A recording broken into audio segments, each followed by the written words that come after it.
Hello, everyone. Welcome. Thank you so much for joining us, and welcome to our presentation and virtual roundtable discussion today on 3 tactics to expedite the entry of foreign workers. My name is Morganne Foley. I am a partner at McInnes Cooper, and I have a practice focused on immigration primarily, as well as a bit of corporate law. And I'll be presenting today alongside my colleague, who you should also see on screen, Elizabeth Salami, who is also an immigration lawyer at McInnes Cooper. Thank you, Morgan. Hello, everyone. So we wanted to start this presentation by putting the labor shortage issue in context using Atlantie Canada as a case study. You have on your screen a chart from a recent report released in the month of March, that's last month, by APEC, the Atlantic Provinces Economic Council.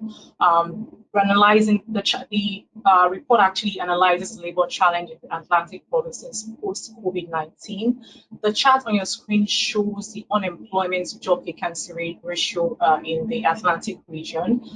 So just for context, the unemployment to job vacancy ratio is the ratio of unemployed persons to the potential labor supply available to fill existing vacancies. And as you can see on the chart, while there's a fewer number of unemployed persons in the region, there's rising vacancies, meaning there are more jobs going unfilled than there are workers actually available to do those jobs. And also, I should state that in that report by APEC, there was a survey of employers in the region, and employers are saying that they're unable to find candidates with suitable skills for available positions. And this cuts across all sectors, from low wage to high wage, and even for entry level and experienced positions. Next slide. All right, so against this background, I guess the next question that you as an employer would want to ask is, what then can employers do to meet their labor needs? There's the option of looking inwards to actually recruit inside of Canada, but as I stated earlier, employers are unable to find the candidates. And so this probably means there are too few applicants available inside Canada, or where available, there's a lack of experience or skills required for those jobs. So, of course, there is the immigration solution for employers to actually look outside of Canada to look for international talents to help them fill the gaps in their workforces. And that's what we'll be discussing. We'll be talking about that in the next slide. Please move to the next slide. So, like I said, in the next few slides, we'll be talking about we're exploring the paths that, what you as an employer can think about, to get your foreign national to obtain authorization to work in Canada. That's the work permit. And we'll also be talking about the tactics or strategies that you should advert your mind to as an employer to bring your workers in quicker into Canada to get to work for you. Next slide. All right, so I just want to talk about this before we go on to the next few slides. At the starting point, most foreign nationals into Canada would require an entry visa. There are, of course, some foreign nationals that are visa exempt, and Morgan will touch on those, in one of the slides. Most foreign nationals require an entry visa before they can come into Canada, and then they will also require a work permit. That work permit is basically a document saying that the foreign national can engage in employment and receive compensation for working with you. So that's basically the key elements you want to be aware of, that your foreign national needs an entry visa, except they are from a visa exempt country, and then you require a work permit in order to work for you as a Canadian employer. The next slide, please. All right, so I also wanted to touch on the two basic work permit routes to becoming authorized to work in Canada. We reason that you would want to be interested in that as an employer. So to get your foreign worker to come into Canada to work, there are basically 2 routes. One is the temporary foreign worker program, which is that you getting an LMIA. So the LMIA is basically you as an employer, you're undertaking a labor market screen to show that there are no Canadians or permanent residents available to do the jobs that you are offering the foreign national. That's the first one. And I mean, that's basically the default route that most, foreign nationals we get to work, used to work in Canada. And the other one, which is an LMIA exempt route, is the International Mobility Program. Now, the International Mobility Program is basically work permits issued under the IMP, that's the International Mobility Program, are basically to advance Canada's broader economic, cultural, and other competitive advantages, and also to provide some benefits to Canadians and PRs. And there are a number of LMIA exempt work permits under the IMP routes that you may also I want to touch on. These are examples. It's actually a broad category of work permits that you can have available under the IMP, but I just want to touch on the ones that may be relevant to you as an employer. One is work permits are issued pursuant to a trade agreement, like, for example, the COSMA, that's the Canada, United States, Mexico agreement. So if, for example, you have a citizen of the US or Mexico with a valid job or qualifying profession, they can actually get a COSMA work permit. Or, for example, you have a Mexican or a US company with a Canadian location, they can actually bring the foreign worker from the US or Canada into, foreign worker from US or Mexico into Canada, and they can get an intra-company transferring work permit. There are also other work permits available under the IMP program. For example, work permits issued pursuant to an agreement between Canada and its provinces. So, or work permits issued under the AIP, that's the Atlantic Immigration Program. Other ones are, the open work permits that, are available to postgraduate work, international students upon their graduation from a Canadian, post-secondary institution. Next slide. So timing is everything for employers. We know for employers, as you're in business, timing is everything for you. You want to get your workers here quickly and working for you. That's the goal. But in reality, I mean, you are subject, filling your labor needs actually subject to a government agency. That's the IRCC and also the ESTC. And so in next slide, I want to just, give you just a graphic of what it is right now when you're thinking of bringing your foreign worker into Canada. So there's actually an application backlog, and this the data on your screen is actually as of March 2022. It shows that there are currently 1.84 million people waiting on decisions from the IRCC, and this cuts across, not just limited to work permits. So even from an employer perspective, even if you want to bring your worker in quicker to get to work for you, you're actually still hampered by a government agency administrative bottleneck. So it's still something to think about. We know that's very important for you as an employer. And next slide. We like Morgan said, I don't know if Morgan touched on this. Okay. We do want to hear from you. Your opinion is very valuable to us. We also, there's a quick poll question for you, asking you if you're experiencing challenges bringing your foreign workers into Canada. There are a number of options available on the screen. Please let us know, as we'd like to hear from you. And yeah, I guess Morgan will take you through the next few slides.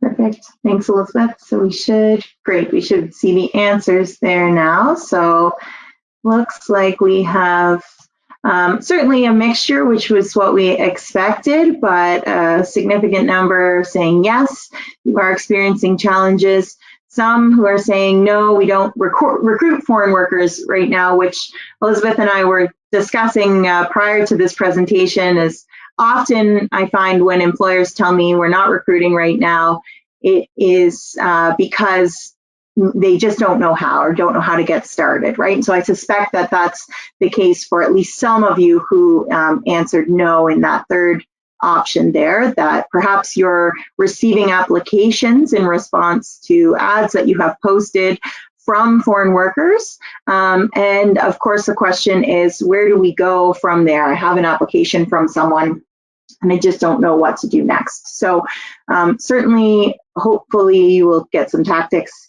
today that will help you with that process, but also, as I mentioned at the beginning, we're happy to have those discussions as well.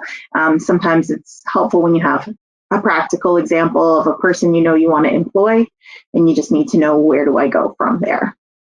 So my thanks to Elizabeth for kind of introducing our topic today and introducing the framework of the world that we are all in right now, which is that of many labor shortages that cut across, I think, all industries, combined with the challenge of a significant number of applications in the queue.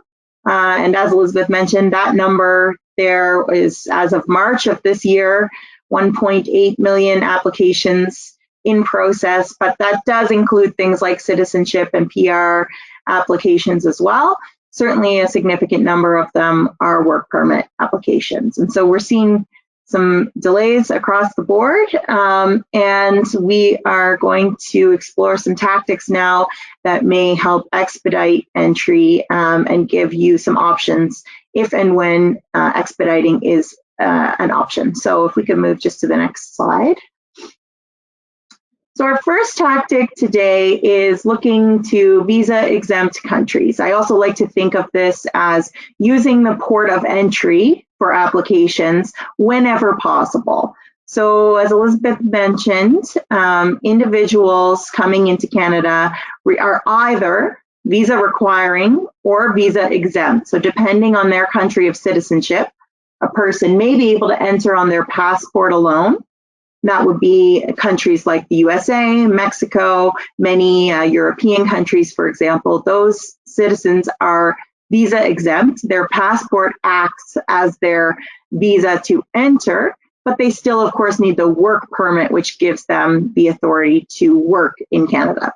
Others who are from visa requiring countries require that TRV, temporary resident visa, be pasted in their passport, and that they have that visa in order to even present themselves at the port of entry and enter Canada, whether that is as a visitor or someone seeking a work permit or otherwise. So when we talk about looking to visa exempt countries, what we mean is, when possible, look at who you're recruiting who might be able to apply at the port of entry. A person who is visa exempt is eligible to make their work permit application at the port of entry. So for example, if someone has, if you've obtained an LMIA for someone, rather than then having to go through the process of applying online for the work permit, which adds processing time, that person can take the approved LMIA, present themselves with their work permit application package at the border, have that application for a work permit assessed at the border, and have their work permit issued right there on the spot when they're entering Canada. And so that would apply to any visa-exempt citizen who is eligible to make a work permit application. It might be that they have an LMIA, or it might be that they qualify under one of the IMP programs that Elizabeth was illustrating earlier, things like work permits under free trade agreements. So CUSMA, which is the former NAFTA, operates in the same way as NAFTA did with respect to foreign workers, which has a list of professionals who can apply for work permits if they are citizens of the US or Mexico. So an engineer, for example, with a job offer, who's a citizen of the US, is visa exempt, can present their application for a NAFTA work permit at the border. A similar free trade agreement that we use quite frequently would be CETA. That is for citizens of the European Union who are making applications for a work permit, in that case, either as a contractual service supplier or an independent professional. For example, if you had a contract to engage someone as an independent contractor and they were a citizen of a country in the European Union, then they could apply at the port of entry as a visa-exempt citizen for that work permit. The advantages, like I've just covered, of course, major advantage to applying at the port of entry because of the time that it saves, rather than submitting the online work permit application, which has to go through the online processing. So immediate processing. Less scrutiny, we note here. I mean, certainly not to say there is no scrutiny at all. Of course, they will still have to qualify for the work permit, meet their eligibility criteria to enter Canada and to come as a worker. But it does mean that because they're presenting their application at the port of entry, rather than as an online application, there are fewer documents required. They don't have to fill out the work permit application form that forms part of the online application, and there are sometimes fewer supporting documents required. So it can mean that it is subject to a bit less scrutiny at the port of entry. We move to the second, perfect. So our second tactic today is to focus on expedited processing streams. So, of course, not every application has an expedited route available to it, but there are a few that can be extremely helpful. And I think an important tactic is being able to recognize when you might qualify for one of these streams and making sure that you are putting your application together in such a way that it meets the criteria to be considered under one of these expedited paths. So the first one that we will talk about is the global skills strategy. And I'm going to discuss this global skills strategy with respect to both LMIA exempt as well as LMIA, Global Talent Stream LMIA applications. The Global Skills Strategy was introduced a few years ago as a means of getting high-skilled workers into Canada to address the gaps in high-skilled positions in the Canadian labor market.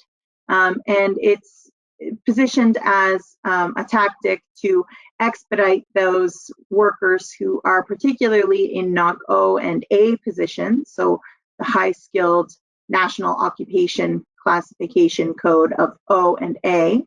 And if we just jump to the next slide, we'll talk first about some LMIA exempt advantages. So under the global skills strategy, if a person is exempt from an LMIA, so for example, preparing one of those work permit applications that is under the IMP program, pursuant to a free trade agreement, or because they have been nominated by a province or endorsed by a province under the AIP, or an application like an intracompany transferee, which is also under free trade agreements.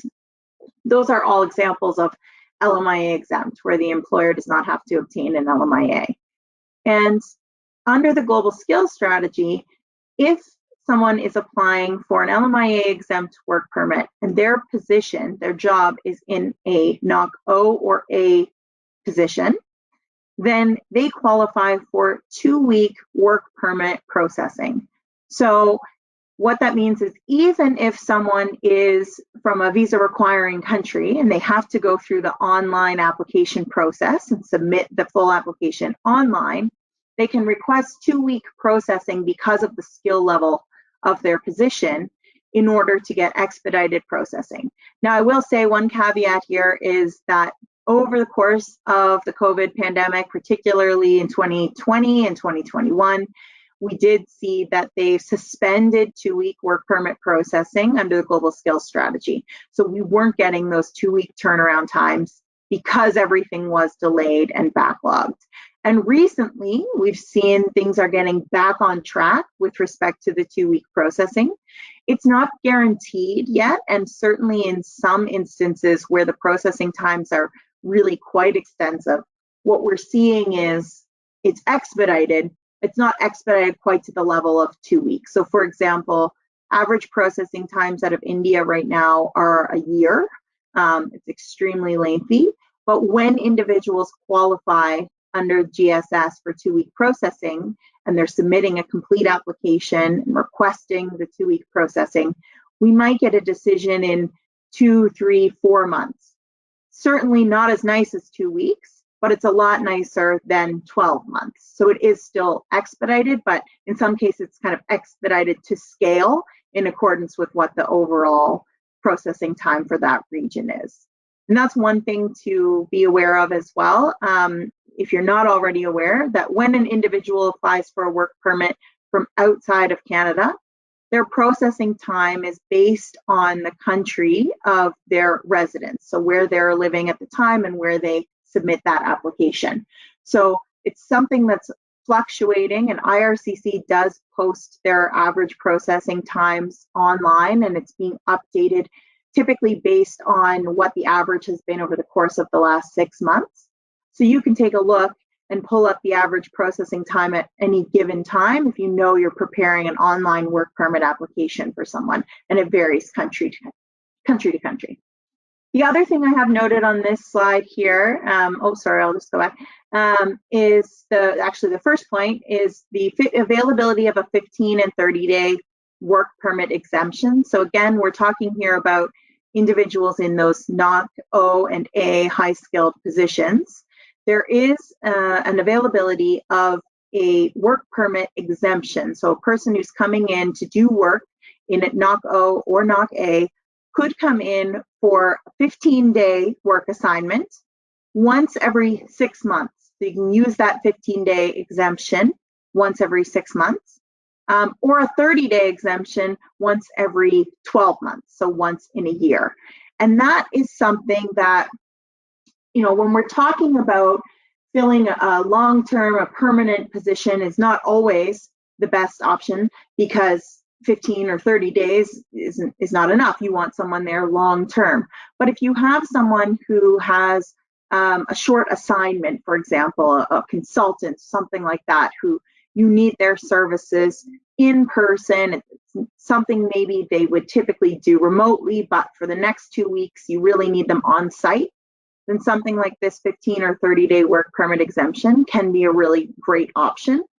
The other thing we use it for sometimes is to buy time. In the case of these long processing times, if we're waiting on the processing of an LMIA, for example, LMIA could take, you know, maybe 4 to 6 weeks. Well, rather than have the person sit outside of Canada and wait for that LMIA before they could even make their port of entry work permit application, for example, maybe they can come in, spend 30 days actually working in that position. They may have to leave if the LMIA hasn't been approved yet at that point, but then we're talking about leaving and re-entering and making their work permit application at the port of entry in the case of a visa-exempt individual. And at least you are able to get, you know, a bit of gap time coverage rather than just waiting. So sometimes those can be useful tools that we look at in those high NOC positions. And I'll just jump to the next one. So the next slide is with respect still to the global skills strategy, but with respect to the global talent stream LMIA. So the other aspect that was introduced under global skill is this global talent stream LMIA. There are 2 categories under this specific LMIA.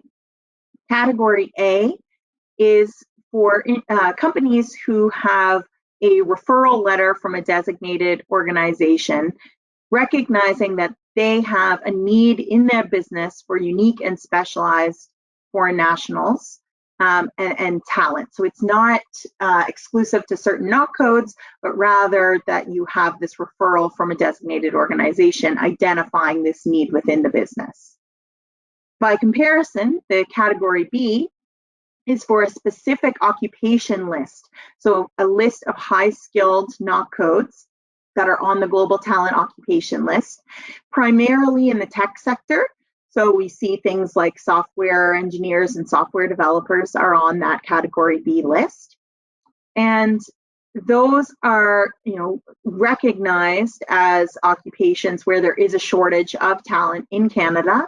And so they list those NOC codes particularly as qualifying for applying for the Global Talent LMIA. The Global Talent LMIA, I'll just jump to the next slide to talk about some of the advantages.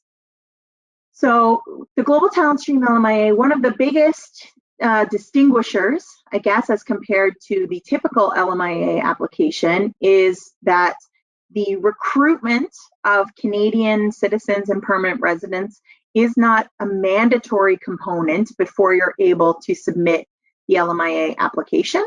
So they will still ask you about what recruitment you have undertaken as part of the LMIA application, and certainly are still encouraging you to first look to the Canadian labor market, but it's unlike the standard LMIA where you have the requirements to advertise for a minimum of 30 days, very strict advertising requirements that include advertising on the job bank, etc., and where they ask you for kind of a report on what applicants did you receive, how many applications were from Canadians, were they qualified, etc. So huge time saver there in that you aren't starting off with the 30-day advertising minimum. You can really jump right into the submission of the LMIA application. The other major time saver, of course, is the processing of the LMIA itself. So the Global Talent Stream LMIAs are, we're promised 10 business day processing, and I would say on average they do adhere to that 10 business days quite closely. So we would expect to get a quicker turnaround certainly than the average LMIA, and most of the times within that 10 business day processing. So you can expect to get the LMIA approved and in hand quite quickly, which then puts you in a position to start the work permit application process for your foreign worker. Again, if the foreign worker were visa exempt, they would be eligible to take that LMIA and apply right at the port of entry. But in this case, again, even for individuals who are visa requiring and who need to apply online, because this falls under the global skills strategy, they're eligible for the 2-week processing of their work permit. So when you're applying online with the Global Talent Stream LMIA, you're also looking at that 2-week processing. When I refer to submitting a complete application in order to ensure that you're eligible for the 2-week processing, one thing that's important to note is for individuals who require a medical, they might otherwise submit an application and then get a request down the line for the medical in terms of the average processing of any other work permit. To qualify for 2-week processing, whether it's Global Talent LMIA or LMIA exempt, they have to have that medical completed up front and submit that with the application so that it is complete and the medical is already done. They are also expected to complete their biometrics within 2 weeks. So they will still get the biometric request letter. Typically it's within about 24 hours after filing the work permit online, but they have to make sure they go within that 2-week timeline to get the biometrics in order to keep things on track and get the 2-week processing. The Global Talent LMIA would be for a 3-year employment max, which is also nice because you maybe are looking to transition that individual to permanent residency. 3 years gives them time to gain Canadian work experience or to obtain a nomination from the province, etc. And the other major benefit under the Global Talent LMIA is that you can have multiple temporary foreign workers for different occupations and different wages under this single LMIA. So under a traditional LMIA, if you have even the same position, but there's a difference in wage, or certainly different NOC codes that apply to the positions, you would have to submit 2 separate LMIA applications. In the case of the GTS LMIA, you can submit 1 application with an appendix for anyone who's in a different position with a different wage, and then they'll get processed all at the same time, and it saves you some of the work of completing that application.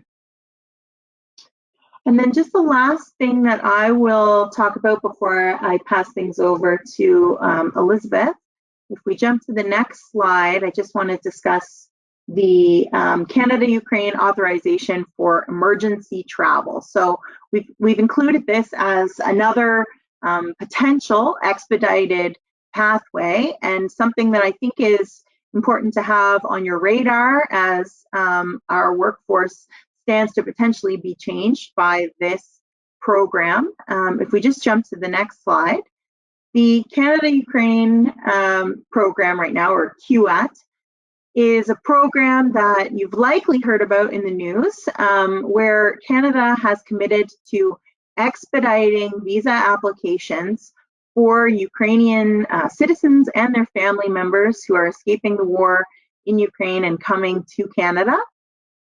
Typically, they would be required to apply for the TRV first before they travel. They still require a TRV, but the processing time they've committed to expediting the processing. So even though they are visa requiring and they need the TRV before they can come to Canada, they have committed to expediting the processing of those visas, and also given an option for open work permits. So typically an open work permit, meaning a work permit that is not tied to a particular employer or employment conditions, but that allows a person to work for any employer in Canada. Those are limited generally to the spouses of students or foreign workers, or in the case of international graduates, a postgraduate work permit is also an open work permit, and Elizabeth will talk about that shortly. But in this case, they have made some unique exceptions where Ukrainians are eligible to apply for that work permit. So that means that we expect to see an influx of Ukrainian citizens who are in our communities in Canada who have this eligibility to work for any employer, and it gives you as the employer the ability to hire these new residents who are here with that eligibility to work without having gone through something like an LMIA process or a work permit application subject to an offer from you. The other advantage, of course, is that with these open work permits, these individuals will be gaining Canadian work experience. That's also opening up permanent residency pathways to them where they may gain enough experience under something like express entry or be eligible for a nomination or endorsement based on a job offer, etc. So it really can be something positive where the open work permit and that work experience gain then transitions into a pathway for permanent residency as well, and they aren't just in Canada as visitors unable to work. So that is where I will pass things over to Elizabeth just to conclude with our third tactic, and then we will be opening it up for some questions. Right, thank you, Morgan. So another strategy that we have that we think employers may be interested in to bring to fill their labor needs quicker is to mine international students already in Canada, and that's looking in your backyard as opposed to looking outside of Canada. So international students in Canada who have completed a program of study, depending on the length of their study, can actually be eligible for a postgraduate work permit upon the completion of their study, and it can range between 8 months and 3 years, depending on the duration of study. And I should say, I mean, that's a good one for you as an employer, in the sense that you don't have to be subject to the LMIA process. They already have their work permits, although I should say it's an open work permit, meaning they can work with any employer in Canada. They're not just limited to you as an employer to work with. And also the fact that I should note that a few days back, the Minister of Immigration actually there was a new public policy actually favoring students, international students in Canada on with a postgraduate work permit. With that temporary policy, international students with postgraduate work permits that are set to expire between January and December 2022 can actually have an additional 18 months added onto their work permit. I mean, that it's a new policy. We don't know how it's going to work out, but I just wanted to throw that out there. It's something to actually consider, looking into your backyard and looking at the option of, getting, international students to work. I mean, postgraduate students on postgraduate work permits to work for you. It may not actually, augur well for those experienced positions, but if you're thinking of entry-level positions, for example, it may be something that you want to consider. The next slide. All right. Okay. So another strategy that employers may also want to consider is also relating to students, and that's under the Advanced Immigration Program. So there's an option available under that program for you to actually there's a pathway to permanent residence for students who are already here, who have graduated from post-secondary institution in the Atlantic region, for them to actually, get a pathway to a permanent residence quicker. The good thing about that program, however, is that students, I'll say students, students who are, who have been endorsed under the program can actually apply for a work permit.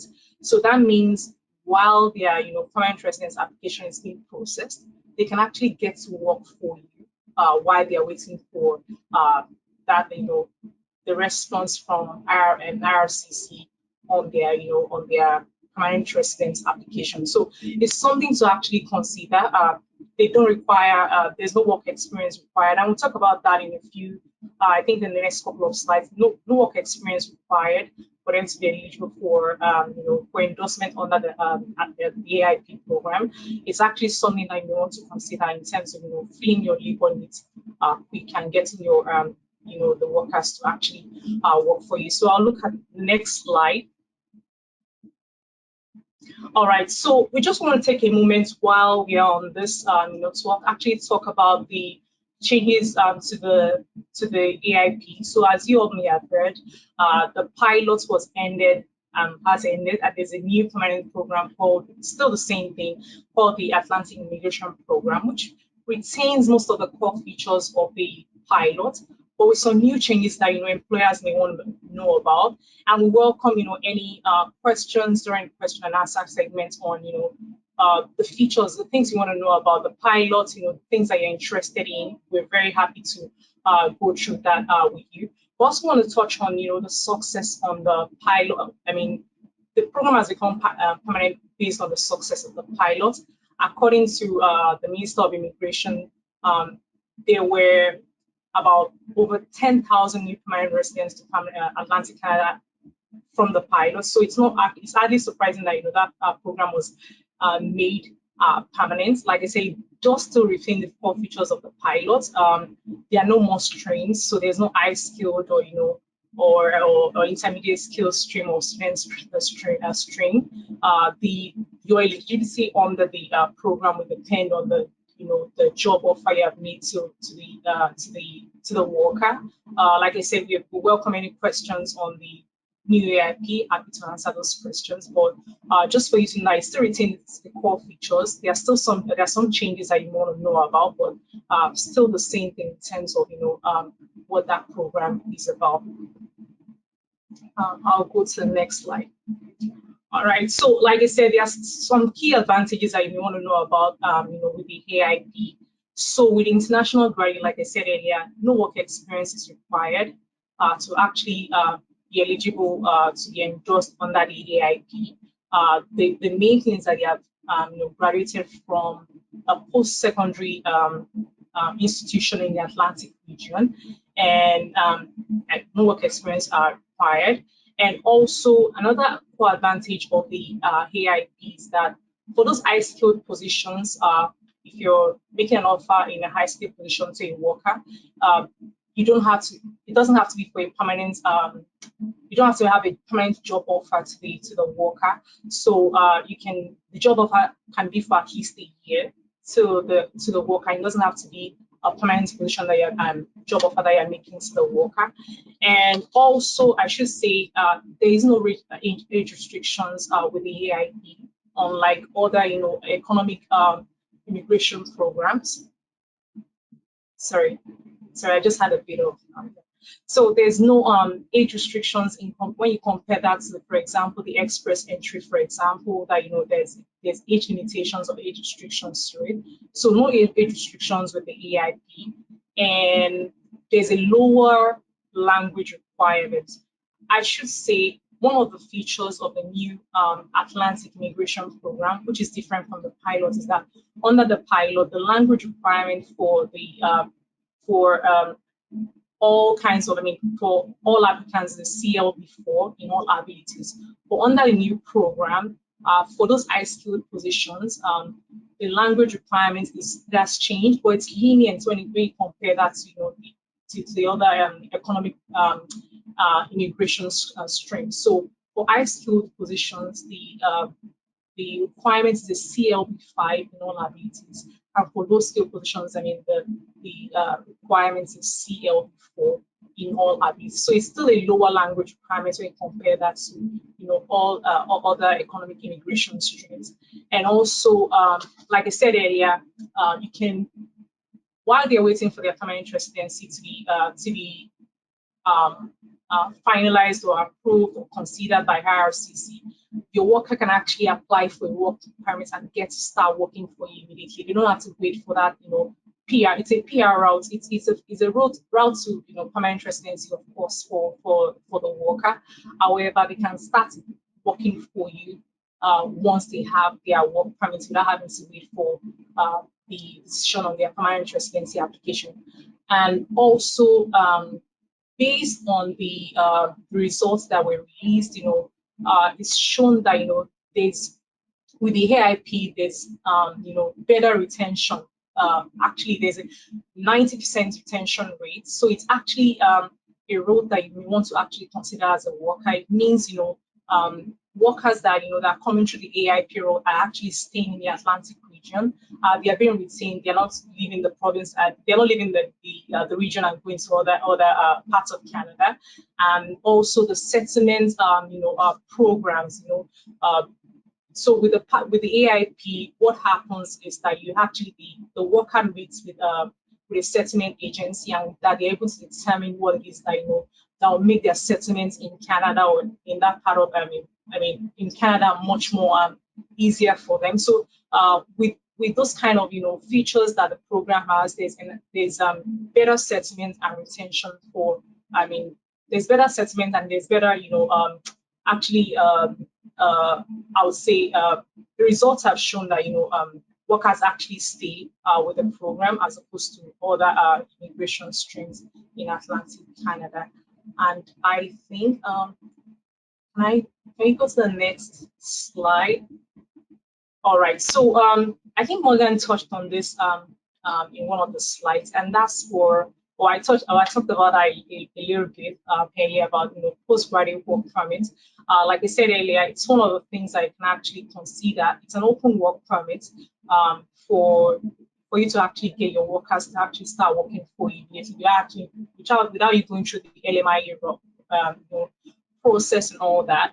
And also right now with the new announcement, or with the announcement by the Minister of Immigration some days ago, they can actually stay in Canada for longer and get the experience they actually require or they need to actually make their permanent residence application. So it is something for you as a worker to actually consider. The students are already in your backyard. They can get to work for you faster, and you don't have to go through the tedious process of applying for an LMIA. So let's see the next slide. All right, so so this slide just talks about the advantages, or I would say the features. So it has to be a graduate of a designated learning institution in Canada. So not all institutions are of course eligible. So it has to be a designated learning institution. It could be a university or a college, for example. And like I said, right now, the duration of the postgraduate work permit is between 8 months and 3 years, depending on the length of study. But that can actually be more based on the new policy, and they can work immediately upon graduation. So I should have stated that earlier. So with the postgraduate work permit, once your the international graduate has completed their program of study and submitted their application for a work permit, they can start working immediately. They don't have to wait for the work permit application to be for a decision to be made. You can actually start working for you immediately. So I think it's a viable option, or something for that employers should seriously consider, because there's no holds to it. There's no you're not hampered by the LMIA process or waiting for a work permit to be approved and all that. Your worker can actually start working for you immediately. And so it's an open work permit. So yeah, like I said, it doesn't limit the international graduates working for just yourself. They can probably, it's a downside, so you can actually start working for another employer and say, oh, they're not working for you anymore in the next few months. It's an open work permit, so that means they're not tied to you. They can work with any employer is so wish. I think that's about it for all the slides we have, and yeah. Yeah, thanks, Elizabeth. So I think we'll just give a couple of minutes for the questions to come in. Hopefully they've been coming through, and we will see those on our screen and be able to go through them in just a second. And while we wait for that, we just wanted to provide a bit of information about MC Legal Labs. So you'll see the slide on your screen there now. MC Legal Labs are customizable training workshops that are led by our labor and employment team that support the continuous learning of your people leaders by providing practical skills to mitigate and manage legal risk to your organization. They are also offered virtually, and we do have a catalog of existing workshops that you can review. So certainly if that is of interest to you or your organization, please feel free to reach out. All right, and I think I'll start with a couple questions. There were a couple that came in even before the presentation started, so thank you for those who sent them in advance. Hi, Morgan. I can actually start us off with some of those as I'm seeing them here. Okay. Sure. So our first question, which resources are available today for employers to navigate the process to hire international talent? So, sure, I'll take that one. I say this maybe half jokingly, but my answer to that question is always that your best resource, in my biased opinion, is your immigration lawyer. You know, the world of immigration is changing constantly. We see that with updates that are in the news. We see that with things like measures put in place for Ukraine. We see it with some of the changes to the postgrad work permit program that Elizabeth has described. So things are updating and changing all the time. And I would say that the best thing to do is reach out and have a discussion. We can talk specifically about what your workforce needs are and which of the available options are going to best fit your workers. The information that is available online, I mean, I would say certainly make sure that you're reading it from reputable sources like the IRCC website.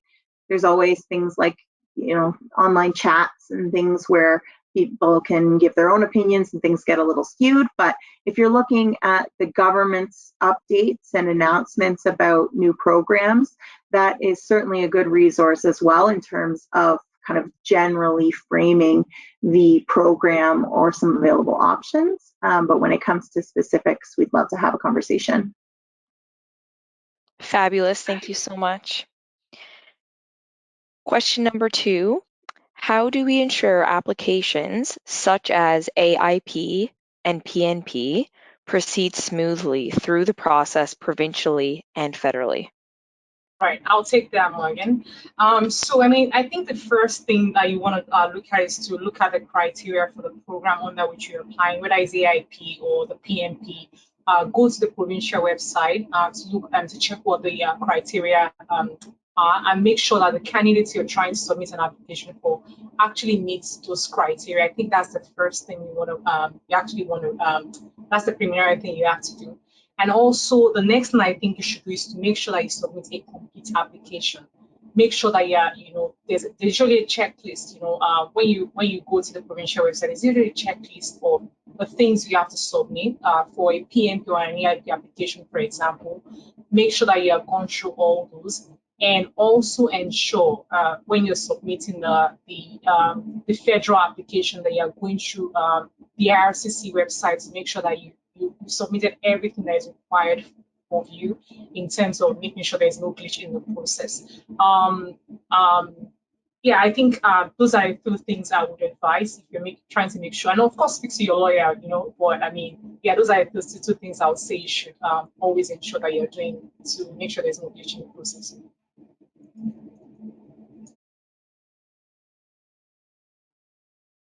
That's great. Thank you so much, Elizabeth. Our next question we may have covered during the presentation, So maybe just a brief recap, but are there tactics to get foreign workers into Canada and working for our business faster and with more ease?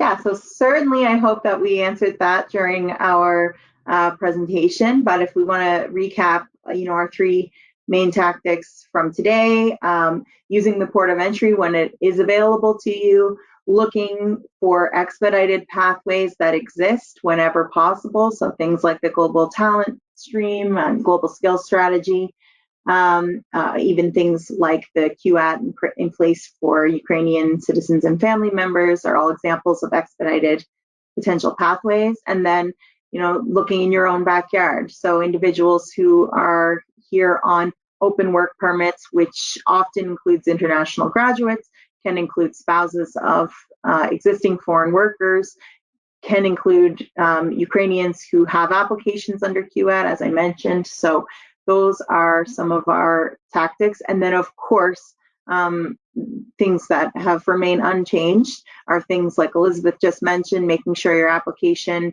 is complete, making sure it is, you actually are applying for the right thing and qualify. All of those things help streamline the process, eliminate the back and forth between you and IRCC or ESDC, and can help expedite things.